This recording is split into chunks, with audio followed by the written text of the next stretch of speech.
네, 오늘은 서로 다른 꿈을 꾸는 가정이라는 제목으로 함께 말씀을 나누고자 합니다.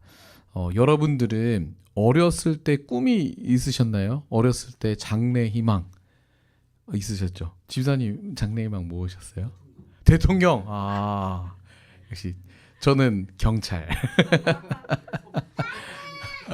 하민이는 뭐야 꿈? 악당 물리치는 거. 어, 소방관 로봇. 아, 그래요? 네.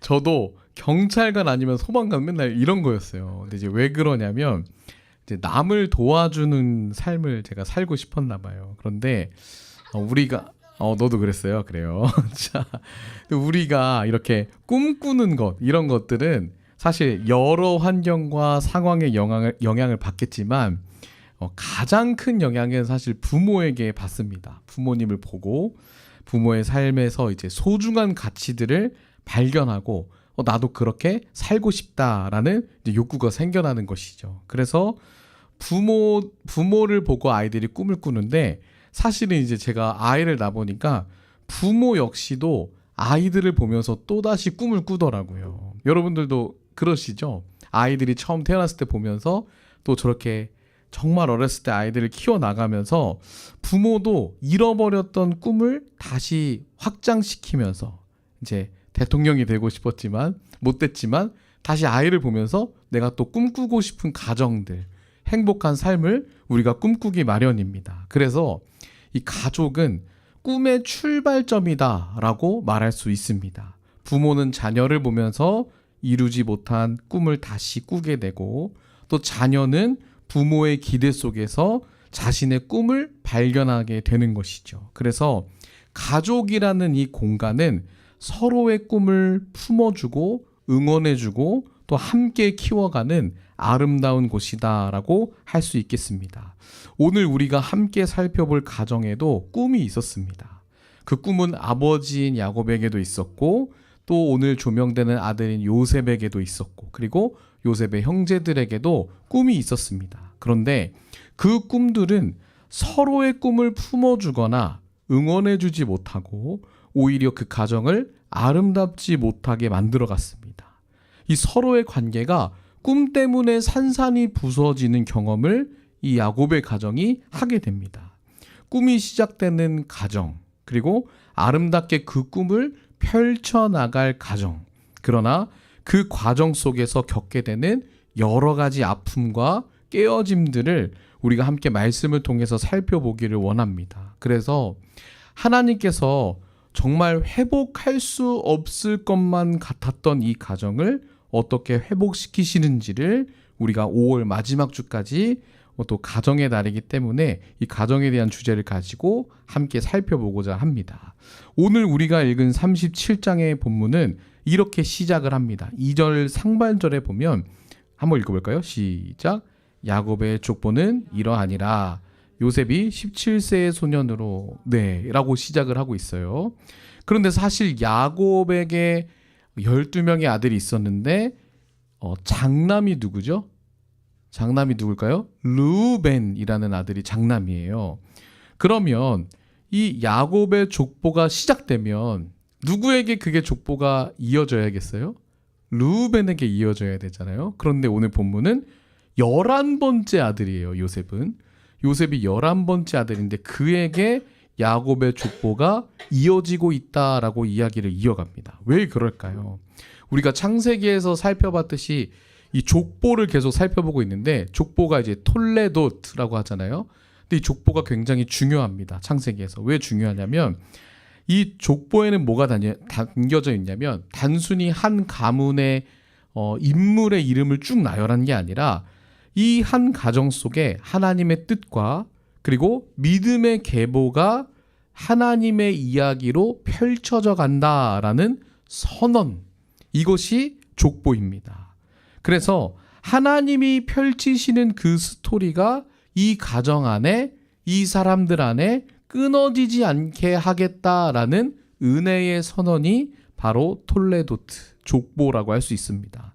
그런데 우리가 늘 살펴봤듯이 족보에는 늘 위기가 있었습니다. 우리가 설교 때 살펴보진 않았지만 창세기에 보면 노아의 홍수 때 이때도 사람들이 너무 악해서 그죠? 믿음이 흔들리게 되었고 또 아브라함 가정에 하나님이 택하셔서 아브라함을 불렀는데 아브라함 가정에 어떻게 무슨 일이 있었죠? 불임 그죠? 이 사례가 임신하지 못해서 이런 위기가 있었습니다. 그리고 우리가 지난 시간에서 계속 살펴본 것처럼 야곱에게까지 그 믿음의 계보가 이어졌는데 야곱과 형 누구죠? 에서 간의 갈등, 끊임없는 갈등 때문에 이 족보가 굉장히 위기 속에 있었었죠. 그래서 이 스토리를 읽어가면은 사람들이 야 하나님의 뜻은 무슨 하나님의 뜻이냐 이거 어렵다. 지금 야곱이 이렇게 어렵게 됐는데 지금 요셉이 이렇게 어렵게 됐는데 혹은 지금 이런 불임이라는 문제가 아브라함 가정 속에 있는데 어떻게 하나님의 뜻이 이어져 갈 수 있냐라고 이것을 읽어내려가는 사람은 그렇게 생각할 수 있지만 하나님께서는 그 연약한 사람, 연약한 가정에 대해서 하나님의 뜻을 펼치시기를 계속 이어나가고 있음을 이 족보를 통해서 이야기하고 계십니다. 그래서 이 하나님의 방식은 늘 사람의 상식을 뒤집어 엎는 방식이었습니다. 장자가 아니라 장남이 아니라 둘째, 야곱도 둘째였죠. 쌍둥이였긴 했지만 뒤늦게 태어난 둘째였습니다. 그리고 가능성 있는 사람이 아니라 불가능해 보이는 사람, 그리고 예상되는 사람이 아니라 정말 뜻밖의 사람. 그래서 이 야곱의 족보가 요셉으로 이어졌다, 11번째 아들 요셉으로 이어졌다라는 것이 사실은 하나님의 방식으로 봤을 땐 결코 이상한 일이 아닙니다. 당연한 자리를 뒤집어 엎으시고 또 사람의 방식이 멈추는 그 자리에서 하나님은 항상 그 하나님의 신실하심을 이루어 가셨습니다. 이제 야곱의 가정 안에서 그리고 요셉이라는 11번째 아들에게 하나님의 뜻을 두셨고 하나님의 꿈을 꾸게 하셨습니다. 그런데 하나님이 두신 그 꿈, 하나님이 꾸게 하신 그 꿈을 야곱의 가족의 구성원들이 다 다르게 꾸고 있어요. 똑같이 하나님의 뜻과 하나님을 믿는 가정의 구성원들인데 이 사람들이 하나님이 두신 꿈을 각자 다르게 꿉니다. 우리 가장 첫 번째로 살펴볼 인물은 야곱인데 이 야곱은 요셉을 통해서 꿈을 꾸었습니다. 야곱은 특별히 요셉을 굉장히 사랑했습니다. 본문에 그가 요셉을 특별하게 사랑한 이유를 이렇게 얘기를 합니다. 우리 3절의 말씀을 함께 읽어보도록 하겠습니다. 3절입니다. 시작.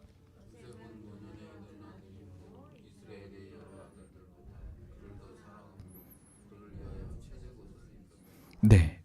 이 뭐라고 돼 있죠? 노년에 얻은 아들이라고 표현합니다. 이게 단순히 늦둥이 이쁘잖아요. 이게 굉장히 늦게 애를 낳으면은 얼마나 예쁘겠어요. 이 지금 야곱의 나이가 굉장히 노년이에요. 한 80 가까이 됐을 거예요. 근데 이 사람이 요셉을 얻었을 때 얼마나 큰 기쁨이었겠습니까? 거의 오늘날로 치면 손주 같은 아들이었을 거예요. 얼마나 이뻐요.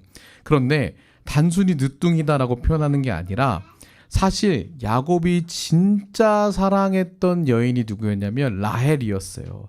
야곱에게 두 아내가 있었잖아요. 레아와 라헬이 있었어요. 그런데 진짜 사랑했던 여인은 라헬이었습니다. 그런데 첫 번째 부인 레아가 어떻게 생겨났죠? 이 외삼촌 라반의 계략 때문에 속은 거죠.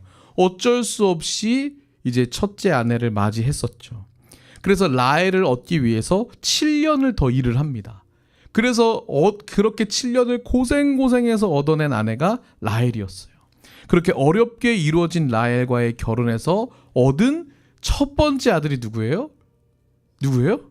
요셉인 거죠. 요셉. 그러니까 얼마나 요셉이 귀하겠어요. 내가 진짜 원하던 여인과 결혼해서 얻은 아들이에요. 그런데 라헬이 이제 또 아들을 하나 더 낳았거든요. 베냐민, 요셉의 동생을 낳는데 이 베냐민을 낳다가 세상을 떠납니다.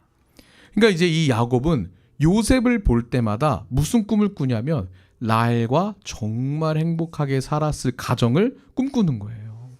내가 정말 원하던 여인과 요셉과 그리고 베냐민. 그러면서 내가 진짜 원하던 가정이었는데 이 꿈을 요셉을 통해서 계속 확인하는 겁니다. 그러나 이루지 못했던 것이죠. 자신이 그토록 꿈꾸던 가정, 자신이 원했던 삶을 요셉을 보면 볼수록 늘 그게 꿈꿔지고 그려지고 그 꿈을 요셉을 통해서 이루고 싶었던 것입니다. 그래서 야곱은 요셉에게 특별한 것들을 주기 시작합니다. 첫 번째는 뭘 주죠? 채색 옷을 줍니다. 채색 옷, 오늘날로 치면 명품이 뭐가 있을까요? 샤넬 패딩 뭐 이런 거. 엄청 좋은 옷을 입히는 거예요. 요셉만. 그래서 제가 아까 아침에도 하민이한테 물어봤어요. 하민아, 만약에 할아버지가 하민이 빼고 진아랑 아영이 누나만 옷 엄청 좋은 거 사줬어. 장난감 사줬어. 그럼 어때? 했더니 속상해 이러는 거예요. 그러니까 마찬가지예요. 지금 야곱이 이 요셉을 엄청 화려한 옷을 입혀요. 그 무슨 뜻이냐면 이 아이가 내 후계자다라는 거예요. 이 아이는 내 후계자고 나의 총애를 받는 아들이라는 걸 다른 형제들한테 일부러 알리는 옷이에요.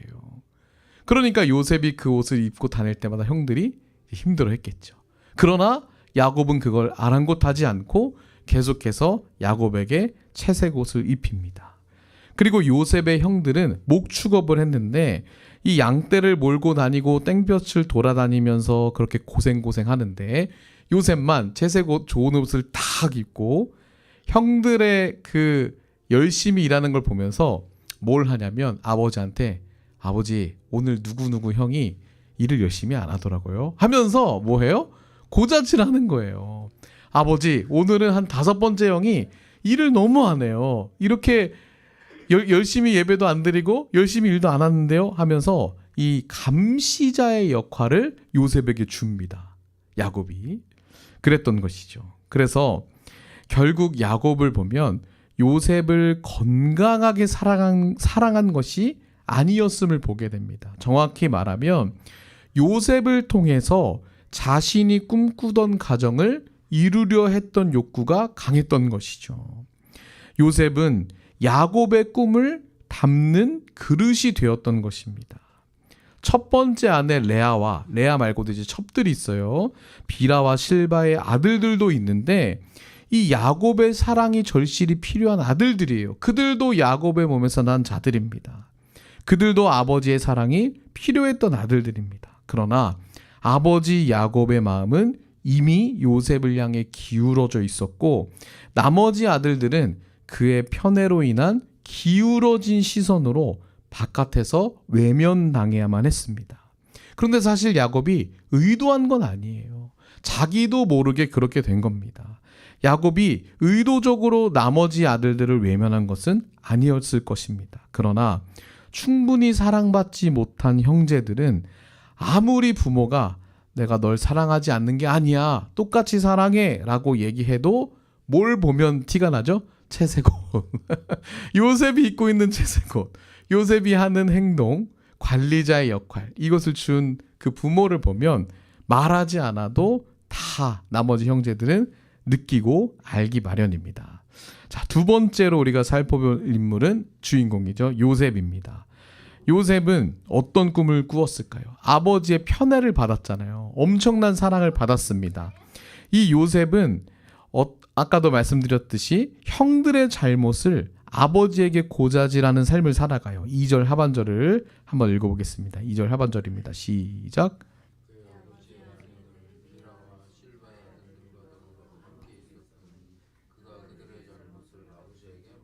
네, 계속 잘못만 탁 보고 있는 거예요. 왜 이런 삶을 살았는지, 왜 이렇게 했는지 성경은 자세히 말하고 있지는 않습니다. 그러나 요셉은 자신의 형들보다 내가 아버지랑 더 가깝다라는 것을 표현하기 위해서 이런 행동을 한 건지 모릅니다. 편애를 받으면 이런 게 있어요. 내가 아버지에게 사랑을 너무 듬뿍 받으니까 형들을 아무렇지도 않게 보는 거예요. 형들을 깔보는 거죠.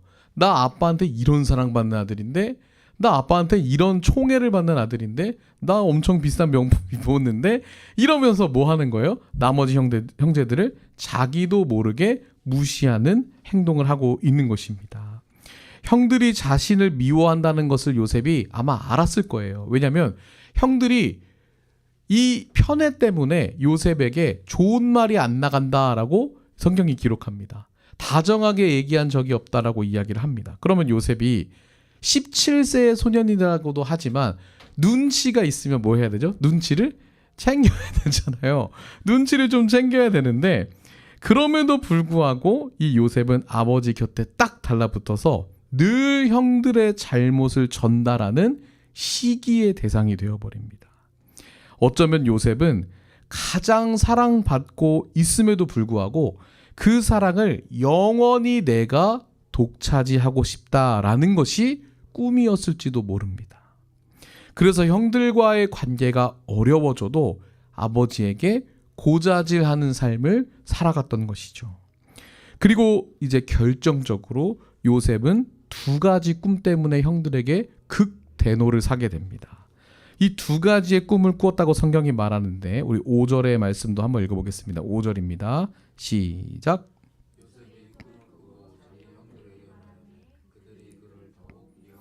네, 그냥 미워했다가 이제 어떻게 된대요? 더욱 미워하게 된대요. 왜요? 꿈 때문에. 무슨 꿈이었죠? 첫 번째 꿈은 곡식단에서 곡식을 묶는데 형들이 묶은 단들이 자기 단에게 절을 한다는 거예요. 이 꿈은 어때요? 들으면 누가 봐도 요셉이 짱이다. 형들은 내 아래다. 약간 이런 꿈이란 말이에요. 그리고 두 번째 꿈은 더 가관입니다. 두 번째 꿈 뭐였죠? 해와 달과 11개의 별들이 자기한테 절을 한대요. 그럼 여기서 해와 달은 누굴 뜻하겠어요? 부모님. 그 11별은 누구겠어요? 형제들. 그 자기한테 절하는 꿈을 꿨다고 자기를 미워하는 형들에게 가서 굳이 일부러 얘기를 하는 거예요. 왜 그럴까요? 왜 이 이야기를 했을까요? 자기 위치를 계속해서 강조하는 거예요. 나 우리 가정의 중심이야. 이 얘기를 하고 있는 겁니다. 특별히 이 당시 요셉이 살고 있던 이 당시에 고대 사회에서 꿈이라는 것은 어떤 의미냐면 신이 인간에게 자기 뜻을 전달하는 이 신탁의 의미를 가지고 있어요. 그러니까 우리처럼 이렇게 꿈 꿨어, 이런 꿈 꿨어 그러면 뭐라 그래요, 형제들이? 개꿈 꿨다 이러잖아요. 웃기는 소리 하지 마. 예를 들어 요새는 또 뭐라 해요? 심리학적으로 너가 그걸 너무 바래서 그런 꿈 꾸는 거야. 이렇게 얘기할 수 있어요. 그런데 이 당시의 꿈은 뭐예요? 신이 인간에게 자기의 뜻을 전하는 신탁의 의미가 있다는 거예요. 그래서 나중에 뒤에 가면 이 이집트 왕 파라오가 꿈 때문에 막 고민하잖아요. 그래서 요셉을 부르잖아요. 근데 그것도 왜 고민을 하게 되냐면 꿈 별거 아닌 게 아니었던 거죠. 그 당시에는 신이 나에게 혹은 이 나라의 공동체 전체에 뭔가 뜻을 전하고자 하는데 그걸 명확히 알지 못하니까 파라오 왕이 괴로워한 거예요. 그래서 요셉을 불러다가 꿈을 해석해라 이런 거거든요. 그러니까 지금 요셉이 이런 꿈을 꿨다라고 말하는 건 뭐예요? 하나님이 이런 꿈을 꾸게 하셨다라는 거예요. 그럼 결국 그건 뭘 뜻해요? 하나님의 뜻이 나에게 있다라는 얘기를 하는 거예요. 하나님이 나를 택하셔서 나를 통해서 믿음의 계보를 하나님의 톨레도트가 이어질 거다. 나를 통해서 우리 가족이 하나님의 뜻이 이루어질 거다는 얘기를 형제들에게, 미워하는 형제들에게 얘기하는 겁니다. 오늘날로 치면은 다 같은 가족이 믿는데 하나님이 나만 사랑해 이렇게 얘기하는 거예요. 하나님이 나를 너무 축복하셔서 와, 나 이게 감당이 안 돼. 이런 얘기를 맨날 형제들 앞에 하면 어때요? 막 이제 열불이 터지는 거죠. 그런 얘기를 지금 요셉이 하고 있는 겁니다. 하나님이 나에게 말씀하셨다라는 것으로 선언한 것이죠. 그래서 형들이 요셉에게 그토록 격렬하게 반응했던 것입니다. 굉장히 도전적인 선언이었던 것이죠. 아버지 야곱도 꿈을 통해서 하나님을 만났잖아요. 베델에서 꿈에서 사닥다리에 오르락 내리라는 천사를 보고 하나님의 살아계심을 또 하나님의 뜻이 내 안에 있음을 처음 발견했거든요. 그러니까 그 이야기를 가지고 와서 요셉이 얘기한 것처럼 들려지는 거예요. 그러니까 형들이 그렇게 분노하고 이 선언이 엄청난 선언임을 우리는 이제 또 보게 될 수 있습니다. 하나님 편에서 볼 때는 이게 사실이에요. 팩트입니다. 요셉을 하나님 택하셨고 요셉을 통해서 하나님이 이루실 것이에요. 이것이 사실 틀린 것은 없어요. 그러나 요셉은 하나님께서 꾸게 하신 꿈을 어떻게 사용한 거죠? 형들과 나 사이의 거리를 한 번 더 확인시켜주는 그런 방식으로 꿈을 이용했던 거죠. 형들과 나는 달라. 이렇게 이용한 거예요. 근데 그건 하나님이 원하시는 방식이 아니었던 거죠. 그 분노와 미움을 계속해서 살 수밖에 없는 그런 이야기들과 또 요셉의 그런 모습들을 살펴볼 수 있습니다. 그래서 요셉은 편애를 받고 하나님이 나를 통해 이루실 거다. 그리고 자기도 모르게 풍기는 이 가정 안의 중심은 나다라는 이런 확신들이 형들에게는 상처를 건드리는 도구가 되었던 것입니다. 마지막으로 형제들입니다. 이 형제들은 무슨 꿈을 꾸었겠어요? 형제들은 무슨 꿈을 꾸었겠어요? 아버지에게 사랑받고 싶고 아버지에게 인정받고 싶은 꿈을 정말 절실히 꾸었을 거예요. 왜요? 요셉에게 모든 게 다 가 있기 때문에. 요셉에게 모든 게 다 가 있기 때문에 이 형제들은 아버지의 사랑과 인정을 너무나도 받고 싶었을 것입니다. 형들의 반응, 이 꿈을 이루지 못해서 이 안타까워하는 형들의 반응을 오늘 성경에 세 단어로 요약을 하는데 미움, 그리고 시기, 그리고 질투입니다. 솔직히 말하면 형들의 감정 자체는 이해할 수 있어요. 왜요? 이게 이제 우리가 요셉이 주인공이다라고 생각해서 그렇지 이게 우리 얘기다라고 하면은 어때요? 형들 입장에서 아버지가 너무하죠. 요셉도 너무하죠. 이게 우리 얘기라면은 형제들의 마음을 더욱 공감할 겁니다. 그런데 중요한 것이 있습니다. 이 그들도 사랑받고 싶었던 야곱의 아들들이었는데 동생이 꿈까지 꾸면서 하나님도 내 편이다 라는 말을 들었을 때 결국 폭발합니다. 그런데 형들의 감정이 사실 잘못된 게 아니라 형들이 그렇게 분노하고 시기하고 질투하면서 그 감정을 동반하면서 했던 행동들이 사실은 하나님 앞에 죄악된 행동들이었습니다. 우리 18절의 말씀을 함께 읽어보도록 하겠습니다. 18절입니다. 시작.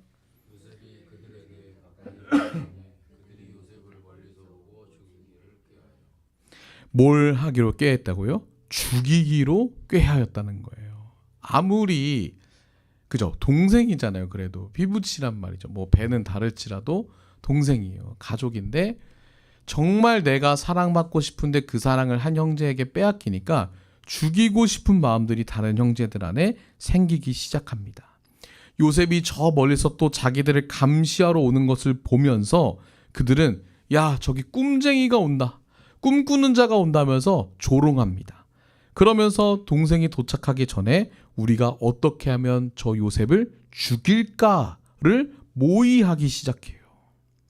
그런데 이 요셉을 죽이려고 하는 모의를 하는 모습, 동생을 향한 분노와 시기와 질투에 잠식되어서 잘못된 선택을 하게 되는 이 모습이 사실 우리에게 익숙한 장면입니다. 왜 익숙하죠? 창세기 4장에 똑같은 이야기가 있어요. 가인과 아벨의 이야기입니다. 우리 창세기 4장 5절 8절의 말씀을 한번 읽어보겠습니다. 창세기 4장 5절 8절입니다. 시작.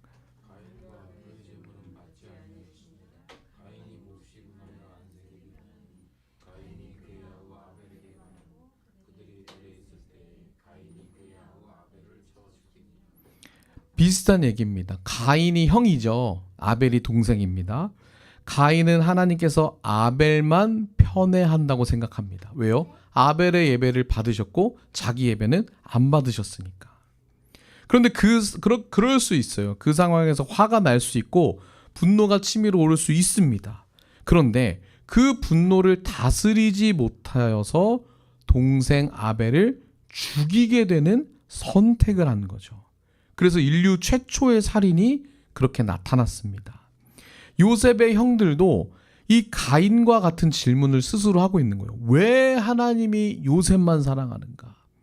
왜 아버지가 요셉만 사랑하는가? 왜 하나님의 뜻이 저 요셉에게만 있는가? 왜 저 사람만 하나님이 예뻐하시고 저 사람의 예배만 받으시는가? 왜 나에겐 그런 은혜가 주어지지 않는가? 라고 스스로 질문하고 있는 것이죠. 그리고 그들의 꿈은 단지 그 속에서 그래서 하나님의 뜻과 사랑이 내게 좀 부어졌으면 좋겠다라고 사모하는 것이 아니라 어떻게 돼요? 그것을 독차지하고 있는 아벨이나 혹은 요셉을 제거하기를 꿈꾸는 거예요. 그 사랑 때문에 나도 사랑받고 싶고 인정받고 싶고 나도 하나님의 뜻이 내 안에 이루어졌으면 좋겠다라는 그 마음은, 그 동기는 좋은데 그것이 이루어지지 않으니까 어떻게 우회적으로 가는 거예요? 저 시기와 분노의 질투의 대상을 제거하면 내가 차지하게 되겠다라고 굉장히 잘못된 방향으로 어긋나고 있는 것입니다. 하나님의 이야기 톨레도트에서 이 자신들이 주인공이 되려는 꿈을 자기들의 힘으로 쟁취하려고 했던 것이죠. 그리고 정말 요셉이 말한 그 꿈처럼 정말 그렇게 되나 보자 하면서 시기와 분노의 대상을 제거하려는 시도를 감행합니다. 구덩이를 깊게 파서 거기에 죽인 다음에 빠뜨리려는 계획을 지금 감행하려고 하죠. 그런데 갑작스럽게, 아까 장남이 누구라 그랬죠? 르우벤이 갑작스럽게 등장해서 이렇게 얘기를 해요. 21절의 말씀 읽진 않았지만 우리 함께 읽어보겠습니다. 시작.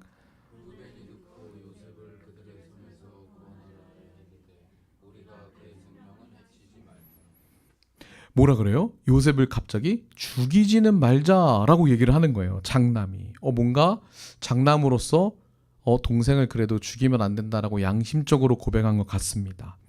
그런데 이렇게 얘기하는 거죠.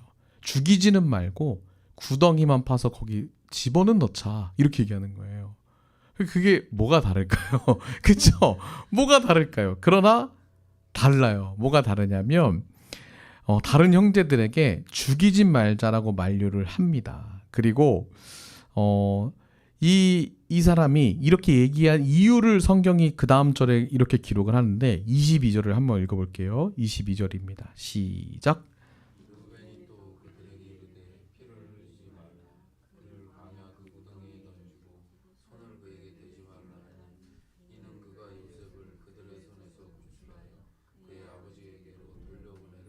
네, 이게 이유였어요. 뭐라고요? 몰래, 다른 형제들 몰래 요셉을 살려서 아버지에게로 데려다 주려는 것이 르우벤의 목적이었어요. 왜 이렇게 했을까요? 장남으로 잃어버렸던 자기의 위치, 지금 요셉에게 그게 가 있잖아요. 그 장남으로서 받아야 될 인정과 사랑을 이 사건을 통해 다시 회복하고 싶었던 거예요. 다른 형제들은 이렇게 하는데 내가 만약에 거기서 몰래 요셉을 빼다가 구출해내서 아버지, 다른 형제들은 이렇게 했는데 제가 구해왔습니다, 이러면 어떻게 돼요? 르우벤이 이제 얼마나 역시 장남이다 이러면서 얼마나 그 사랑과 인정을 받으며 회복되겠어요. 그러니까 르우벤도 뭘 꿈꾸고 있는 거예요? 아버지의 그 사랑과 인정을 독차지하고 싶다, 다른 형제들보다 더 독차지하고 싶다라는 그 꿈을 꾸고 있는 거예요. 그래서 그것을 기회로 또 만들고 있는 겁니다. 르우벤 역시. 그래서 아버지의 인정과 사랑을 독차지하고 싶었던 것들이 형제들의 꿈이었습니다. 이 창세기 37장이 보여주는 모습을 보면 되게 안타까워요. 비극적입니다. 요셉이 결국 마지막에는 37장 마지막에는 애굽으로 팔려가는 그것으로 끝이 납니다. 형들은 요셉이 입고 있었던 채색 옷을 다 갈기갈기 찢어요. 그리고 염소 피를 묻힙니다. 그리고 아버지한테 가져와서 짐승에게 물려 죽었나 봅니다 라고 모른 척하며 그 옷을 건네주죠. 그 아버지 야곱 입장에서 생각해 보세요. 아버지가 진짜 내가 가장 사랑하는 아들이 죽었구나 하면서 그 피에 물들인 찢겨진 채색 옷을 보면서 통곡을 하고 있습니다. 아버지는 자신의 꿈을 이루기 위해서 그 채색 옷을 입혔고 그 아들 하나를 편애했습니다. 그리고 그 편애를 받은 아들은 하나님의 꿈을 자신의 위치 확인 도구로 사용했었죠. 그래서 결국에 구덩이에 빠집니다. 그리고 형들은 시기와 분노로 동생을 죽이려 했고 팔아버렸습니다. 아버지는 결국 그 아들을 잃고 절망하게 됩니다. 모두가 하나님이 주신 꿈을 꾼 것 같지만 누구도 행복하지 않는 그런 상황이 37장에 도래했습니다.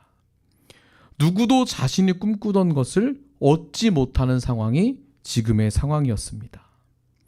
이것은 각자의 꿈이 서로를 향할 때 나타나는 일입니다. 이 이야기는 과거의 야곱의 가정에만 국한되지 않습니다. 이 이야기는 사실 오늘 우리의 이야기이기도 합니다. 야곱은 사실 나쁜 아버지가 아니었어요. 진심으로 요셉을 사랑했습니다. 다만 자신의 꿈과 요셉을 건강하게 사랑함이 구분되지 않았던 것입니다. 형들 역시 무자비한 괴물이 아니었죠. 그들은 다만 아버지의 사랑과 인정을 너무나도 받고 싶었던 아들들이었습니다. 요셉도 교만하거나 악인이 아니라 편애 속에서 자라다 보니 자기도 모르게 늘 그 위치가 당연해졌을 뿐이었습니다. 우리도 역시 그렇습니다. 사소한 것이 우리 가정 안에 있습니다. 가족 서로에게 기대하고 그렇게 투영하는 꿈들이 있습니다. 그런데 그것이 정말 순수하고 건강한 사랑인지를 늘 우리의 내면을 점검해 보아야 합니다. 내가 꿈꾸는 것, 내가 원하는 모습이 되어주기를 바라는 그 마음이 하나님의 뜻보다 더 앞서고 있지는 않은지를 말씀에 우리 자신을 늘 비춰보고 우리 자신에게 정직히 질문해보는 우리 모든 성도님들 되시길 주님의 이름으로 축복합니다. 자녀에게 나는 바라는 게 없다. 네가 행복하면 바랄 게 없다라고 말은 하지만 사실은 내가 정해놓은 방향대로 걸어가고 살아가기를 기다리고 있지는 않은지, 형제나 배우자나 가족의 구성원의 어떤 모습이 오래도록 마음에 걸릴 때 그것이 정말 진심 어린 안타까움인지, 아니면 내 기준에 맞지 않은 불편함, 그것에서 나오는 분노, 시기, 질투로 내가 발전되고 있지 않은지를 잘 말씀을 통해 구별하고 우리의 내면을 들여다보아야 한다는 것입니다. 하나님께서는 가인이 분노와 시기와 질투로 잠식되어서 아벨을 죽이려고 하기 전에 이런 말씀을 하셨었어요. 창세기 4장 7절의 말씀을 함께 읽어보겠습니다. 창세기 4장 7절입니다. 시작.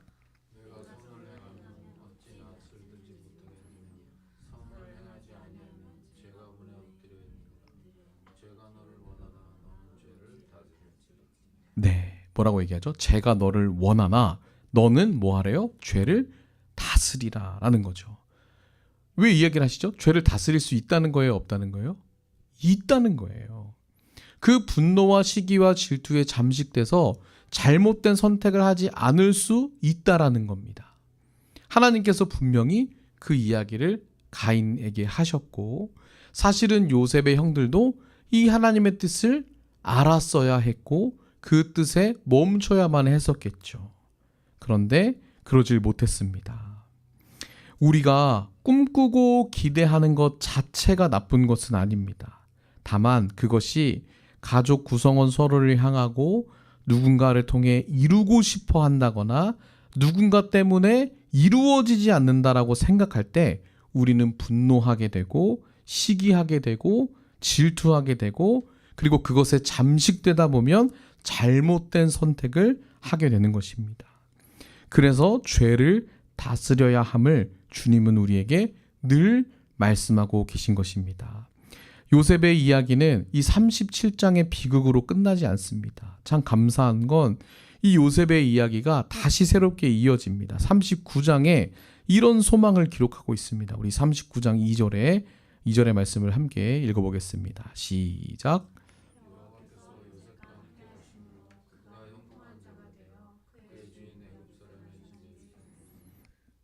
종으로 팔려갔지만, 노예로 팔려갔지만 누가 함께 계시대요? 하나님께서 여호와 하나님께서 요셉과 함께 계심으로 형통한 삶을 살아가게 된다는 거죠. 환경은 형통하지 않아요. 여전히 노예입니다. 그리고 억울한 누명도 씁니다. 그리고 그 속에서 정말 감옥에도 가고, 그 속에서 약속했던 사람이 약속도 안 지키면서 억울하고 정말 형들처럼 시기와 분노에 잠식될 수 있는 환경에 요셉이 처하게 돼요. 그런데 그가 죄에 자기가 잠식되지 않고 죄를 다스리라는 그 말씀처럼 그 모든 유혹과 억울함과 분노와 시기 속에서 하나님이 함께 계심으로 힘있게 살아가게 됩니다. 야곱의 가정이 무너지던 그 순간에도 하나님의 뜻은 흔들리지 않았음을 이 39장 2절이 우리에게 들려주고 있습니다. 우리가 볼 때 우리 가정 어떻게 회복하나, 혹은 저 가정 어떻게 회복하나, 그렇게 무너진 가정 안에 여전히 하나님의 뜻이 이루어지고 있음을 이 요셉의 가정의 이야기가 우리에게 들려주고 있습니다. 이것이 창세기가 보여주는 하나님의 신실하심입니다. 사람의 연약함과 가정의 깨어짐, 그리고 인간의 죄가 하나님의 계획을 막지 못한다라는 것을 창세기 내내 우리에게 말해주고 있는 것입니다. 형제들에게 버림받고 팔려간 요셉처럼 사실 예수님도 자기 백성에게 버림받으시고 제자에게 팔려가셨습니다. 구덩이에 던져진 요셉처럼 예수님도 십자가에 던져지셨고 돌무덤에 던져지셨습니다. 우리가 이루려는 꿈, 우리의 욕망, 서로를 향해 휘두른 그 시기와 질투와 분노, 그 모든 죄가 예수님을 팔아넘겼고 십자가에 죽게 하였습니다. 야곱의 가정이 각자의 꿈으로 서로를 파괴했듯이 인간은 자신의 꿈으로 하나님의 아들을 십자가에 매달았습니다. 그런데 예수님은 요셉이 형들을 용서했던 것보다 더 놀라운 말씀을 하십니다. 십자가에서 뭐라고 말씀하시죠? 아버지, 저들의 죄를 사하여 주옵소서라고 이야기하십니다. 예수님으로 이루려 했던 꿈이 있었죠, 사람들이.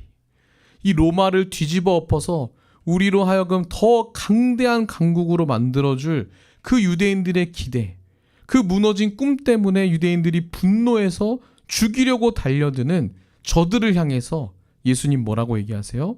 저들의 죄를 용서하여 주십시오라고 조용하지만 확실한 목소리로 말씀하십니다. 우리 가정이 서로 다른 꿈과 욕망 때문에 죽음의 그림자 속에 살아가는 것 같지만 예수님은 그 죽음의 한복판인 십자가에 뛰어드셔서 우리의 가정을 회복시키는 분이심을 믿으시길 바랍니다. 5월은 가정의 달입니다. 우리가 가족과 가정에 대해 생각해보는 달인데 우리 가정 안에 이루시고자 하는 하나님의 꿈을 여러분들은 발견하고 계신지 물어보고 싶습니다. 나의 꿈과 나의 기대가 누군가를 충분히 사랑하지 못하게 만들고 있진 않은지 돌아보기를 원합니다. 혹은 오랜 서운함이 마음속에 자라고 있진 않은지 돌아보기를 원합니다. 가정의 회복은 더 좋은 꿈을 꾸고 그 꿈을 이루려고 모든 방법을 동원한다고 해서 이루어지지 않습니다. 내가 가족을 통해 이루려 했던 것, 가족에게 기대했던 것, 가족을 향해 폭발시켰거나 숨겨왔던 분노, 그것을 주님 앞에 내려놓고 그것을 주님의 다스림 가운데 다스림을 받을 때 하나님이 요셉과 함께 하신 것처럼 나와 함께 계실 때 가정의 회복이 이루어지는 줄을 믿으시길 바랍니다. 야곱의 가정은 온전하지 못했습니다. 이런 가정이 없죠. 지금도 이 이야기가 현대판으로 들려진다면 굉장히 심각한 가정이었습니다. 그러나 하나님은 그 가정을 포기하지 않으십니다. 그 가정에게 함께 하셨습니다. 그 함께 하심이 결국에는 화해를 만들어냈고 생명을 살리는 일로 발전되었으며 하나님의 뜻을 전하는 나라로 이 야곱의 가문이 살아가게 됩니다. 하나님께서 우리 가정 안에 두신 뜻은 바로 이것입니다. 함께 하심입니다. 복음은 우리를 완벽한 서로의 꿈과 기대를 이루어주는 완벽한 존재로 만드는 것이 아니라 서로를 통해 내 꿈을 이루려 했던 자리에서 하나님이 함께 하시는 자리로 내려오고 하나님이 함께 하시는 가족으로 바꾸어 가는 것이 복음임을 믿으시길 바랍니다.